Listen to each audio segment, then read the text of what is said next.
What a blessing when a new baby is born. Look at this father and mother. They are so happy. They received a little boy from the Lord. But they live in Egypt, and the king had said that all the little baby boys from the Israelites need to be killed. Of course, they will not obey the king. They fear the Lord and they trust him. The Lord can take care of their baby.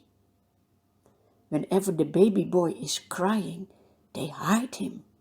And whenever they hear the footsteps of the soldiers, they hide him as well. When the baby is growing, his voice becomes louder. After 3 months, the mom thinks, I need to make another plan. And she goes to the river and gets reed and makes a very nice basket. She coats it with tar and pitch so that no water can come in the basket. While the older sister Miriam is watching, the mother lays the little baby boy in the basket. Together they walk to the river. They put the little basket as a boat in the water. Then the mother goes back home, but the sister Miriam stays at the bank of the river. She hides between the reeds to see what will happen. After a while, the Pharaoh's daughter is coming.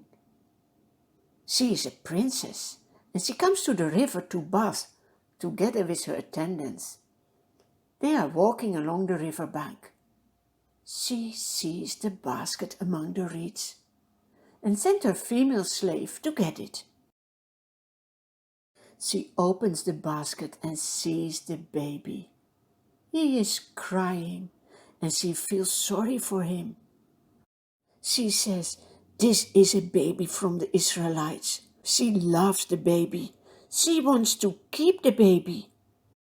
But what can she do? The baby is crying. He is hungry.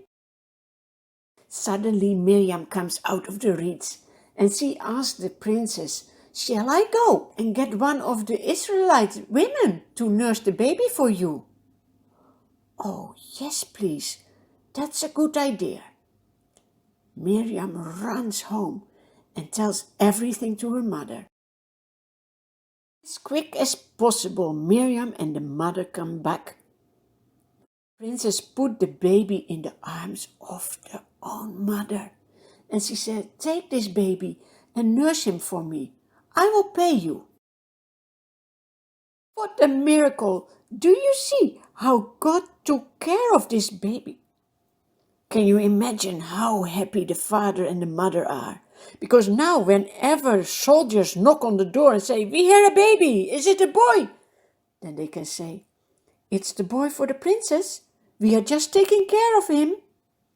And in between, they can have the baby for a few years in their own family. They tell their little boy about the Lord.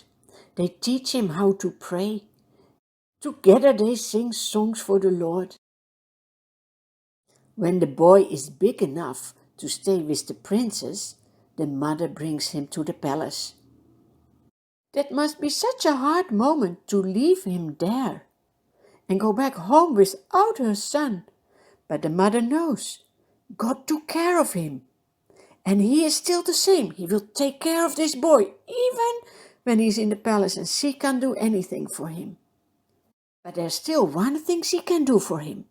She can pray and ask the Lord to protect her little boy. The princess says, I call you Moses, because that means I took you from the water. And she makes sure that Moses learns a lot of important things. When he grows up, he can do mathematics, he can read, all these kind of things that you also need to learn. One thing she didn't teach Moses. She didn't teach him about the Lord. But Moses doesn't forget the lessons that his father and mother have been teaching him about the Lord. It would be so nice when you also never forget what you have been learning about the Lord.